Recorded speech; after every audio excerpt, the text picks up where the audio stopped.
Salam rahayu-rahayu buat saudaraku sekalian yang ada di mana saja. Saudaraku, kali ini saya akan memberikan edukasi tentang besi kuning. Dan ini kebetulan saudaraku, ada besi kuning satu pasang, barang simpanan yang sangat lama sekali saudaraku. Dan ini tadi siang itu saya ambil dari peti penyimpanan di gedung pusaka koleksi saya, dan ini sudah saya bersihkan saudaraku, dan seperti ini perwujudannya. Barang ini sangat bagus dan istimewa sekali saudaraku. Dan ini kalau kita bisa melihat secara langsung saudaraku ya, itu besi kuningnya keluar pasir malelonya saudaraku, atau batu meteornya. Jadi dia tidak bahasanya sekedar kuning gitu saudaraku.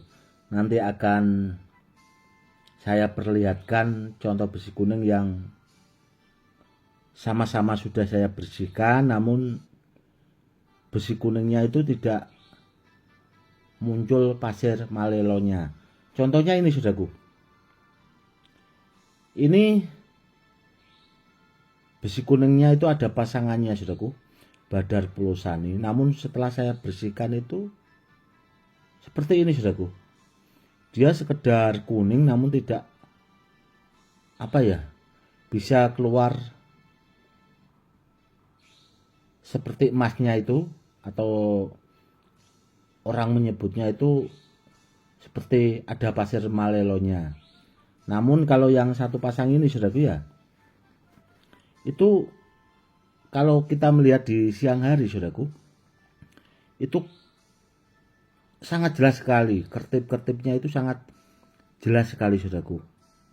Namun kalau di kamera seperti ini itu agak samar saudaraku.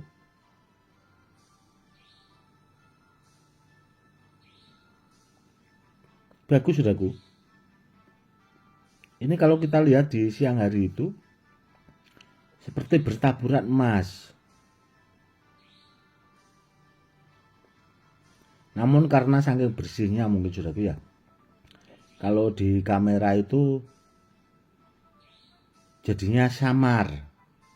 Namun kalau kita bisa melihat langsung saudaraku ya, tanpa di kamera itu sangat bagus sekali saudaraku. Ini satu pasang saudaraku, dan itu tadi keluar pasir malelonya semua saudaraku. Dan besi kuning yang seperti ini saudaraku ya, itu memang barangnya langka saudaraku, karena tidak semua besi kuning itu bisa keluar itu tadi saudaraku, pasir malelonya atau batu meteornya yang seperti bertaburan emas saudaraku. Karena apa? Karena contohnya ini saudaraku, karena yang satu ini juga tidak keluar saudaraku, tidak keluar pasir malelonya atau keluar batu meteornya. Ini sekedar polos saudaraku, seperti itu. Dan kalau ditanya eranya saudaraku ya, itu beda saudaraku, tidak sama. Meskipun saya itu pernah mendapatkan yang seperti ini saudaraku ya, dia dari motif besi kuningnya itu sama, namun ada yang keluar pasir malelo atau batu meteornya yang seperti bertaburan emas itu saudaraku ya. Itu eranya lebih tua saudaraku. Tapi kalau orang awam kan, lah itu kan bentuk dan modelnya itu sama, namun kok bedanya itu di mana? Di eranya saudaraku. Tidak bahasanya itu seperti keris pusaka saudaraku. Keris pusaka itu di zaman Singosari, Majapahit, Demak, Mataram, dan seperti pajang lah, itu meskipun kerisnya sama, itu yang membedakan itu kan dari bahan besinya, saudaraku. Jadi kita bisa menangguh era-era itu dari bahan besinya. Contoh yang ini, saudaraku, itu keluar pasir malelonya itu tadi, jadi lebih tua lagi, saudaraku, daripada yang ini. Namun kalau yang seperti ini yang mampu mengeluarkan pasir malelo, yang jelas dia juga lebih tua, saudaraku. Jadi bedanya di situ. Jadi kita juga harus paham lah bahasanya itu. Jadi tidak semua besi kuning itu eranya sama seperti itu. Karena apa ya? Karena saya paham betul, saudaraku, karena saya kan sering membersihkan, jadi taunya itu di situ itu tadi, saudaraku. Yang ini jelas lebih sepuh bahasanya kalau ditanya soal eranya itu tadi. Dan kalau ditanya apakah kalau soal tuahnya itu sama, kalau tuah itu sama, saudaraku, namun yang membedakan itu kan dari bahannya itu tadi, saudaraku. Namun di setiap bahan pusaka itu bahasanya itu tadi nyele atau bahasanya kelihatan aneh, itu pasti ada kelebihannya, saudaraku. Karena dari bahan itu tadi pasti punya kelebihan tersendiri. Yang jelas bagus sekali, saudaraku. Bagus sekali.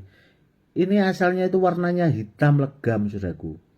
Karena zaman dulu itu kan kebanyakan orang-orang dahulu itu kan ya diasap pakai dupa itu, saudaraku lah. Kurang lebihnya seperti itu. Jadi ya seperti itu tadi, hitam jadinya. Dan memang kalau orang dulu itu kan ya paling cukup disimpan. Seperti itulah, saudaraku. Jadi terkadang jarang dibersihkan. Makanya itu tadi, saudaraku, besi kuningnya warnanya hitam legam. Kurang lebihnya seperti itu. Kalau tuahnya itu sama, saudaraku, namun yang membedakan itu tadi di eranya. Namun kalau eranya sepuh itu kan biasanya banyak diburu kolektor-kolektor benda bertuah, saudaraku. Karena apa ya? Karena orang-orang yang lebih dulu lagi itu kan bahasanya orangnya lebih hebat lagi dalam bahasa ilmu, dari bahasa tirakatnya itu lebih mumpuni lagi, saudaraku. Makanya besi kuning yang keluar pasir malelo seperti ini itu barangnya langka, saudaraku. Langka. Rata-rata kebanyakan itu kalau dibersihkan ya polos seperti ini, saudaraku. Polos dia. Seperti ini. Kan beda, saudaraku, ya. Sangat beda sekali. Padahal ini tadi siang itu sama-sama saya bersihkan, saudaraku. Karena tadi siang itu ada 5 barang yang saya bersihkan, saudaraku. Yang ini 1 pasang dan yang 1 pasangnya lagi itu sudah termaharkan ke saudara saya, saudaraku. Karena beliaunya juga kemarin bertanya, Gus, kalau ada besi kuning yang keluar kertip-kertipnya atau keluar pasir malelonya seperti dulu itu loh, Gus. Karena langka sekali, saudaraku. Langka sekali barangnya. Ya kalau menurut saya itu dari fisik bahan besi kuningnya itu bagus, saudaraku. Yang seperti ini. Antik. Seperti itu. Dan bila ada di antara saudaraku punya besi kuning yang seperti itu, disimpan baik-baik, saudaraku, karena barangnya langka dan benda-benda seperti ini kan rata-rata barang peninggalan dan ya kita wajib melestarikan, kurang lebihnya seperti itu saudaraku. Dan untuk membersihkan besi kuning yang seperti ini atau benda-benda bertuah itu bisa direndam sama air kelapa saudaraku. Namun air kelapanya itu kalau bisa harus dibiarkan dulu minimal 1 minggu saudaraku paling cepat. Dan rata-rata orang itu kan yang kurang paham kalau membersihkan taunya kan air kelapa sama air jeruk ya saudaraku ya, langsung direndam seperti itu lama saudaraku. Kalau kepengen cepat biasanya saya itu kan menyimpan air kelapa itu kan biasanya kan beli banyak saudaraku ya, ada 10 liter seperti itu. Setelah habis sampai rumah itu saya saring saudaraku, saya saring pakai saringan tepung itu loh saudaraku. Jadi setelah saya saring itu kan bersih air kelapanya, itu baru saya simpan di galon saudaraku. Dan kalau kita kepengen membutuhkan itu kan tinggal dipakai seperti itu saudaraku. Ya seperti itu saudaraku, semoga lebih bermanfaat ilmunya. Itu tadi cara membersihkan ya saudaraku. Meskipun untuk membersihkan itu saja pakai air kelapa sama air jeruk itu kalau tidak paham pusing saudaraku. Pusingnya itu tadi tidak mau bersih-bersih. Namun kalau air kelapanya itu tadi sudah tersimpan 1 bulan atau mungkin 1 tahun, itu paling sekitar nggak sampai 10 menit 15 menit itu bisa bersih saudaraku. Karena apa? Karena sudah keluar zat asam. Jadi keluar kecutnya itu loh bahasanya, asemnya itu loh saudaraku. Di air kelapa itu tadi baru dicampur sama air jeruk itu buat merendam bahasanya keris pusaka atau benda-benda yang jenisnya logam itu, dia akan mudah bersih, kurang lebihnya seperti itu. Oke saudaraku, mungkin cukup sekian dulu ya edukasi kali ini, semoga lebih bermanfaat. Yang jelas kalau di antara saudaraku punya besi kuning barang peninggalan asli ori, disimpan baik-baik saudaraku, karena benda seperti ini itu di samping langka dan tuahnya itu rata-rata sudah bisa anti silet di rambut atau bahasanya bisa lebih sampai anti bom saudaraku. Super bagus dan super langka sekali barangnya. Cukup sekian dulu. Salam rahayu-rahayu, salam hormat saya Gus Edi.